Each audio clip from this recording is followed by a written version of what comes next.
జాలి లేని దేవుడా ఎంత పని చేతివి.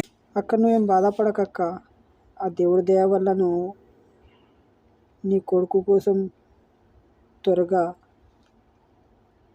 మంచి అయిపోతావని ఆ దేవుడిని మనస్ఫూర్తిగా కోరుకుంటున్నా. అలాగే మన ఫ్యామిలీ, మన యూట్యూబ్ ఫ్యామిలీ తరపున నువ్వు త్వరగా కోల్పోయి అందరితో కలిసి అందరితో హ్యాపీగా ఉండాలని ఆ దేవుడిని మనస్ఫూర్తిగా కోరుకుంటున్నా. హాయ్ ఫ్రెండ్స్, మీరు కూడా అక్క కోసం ప్రయత్నం చేయండి త్వరగా కోల్పోవాలని. పాపం చిన్న బాబు ఉన్నాడు, చూస్తేనే ఏడుపొచ్చేస్తుంది. అలాగే మీరు కూడా అందరితో కలిసిమెలిసి హ్యాపీగా ఉండండి ఉన్నంత రోజులు. అలాగే మా ఫ్యామిలీతో కూడా హ్యాపీగా ఉండండి. ఈ అక్క కోసం ప్రయత్నం చేయండి త్వరగా కోల్పో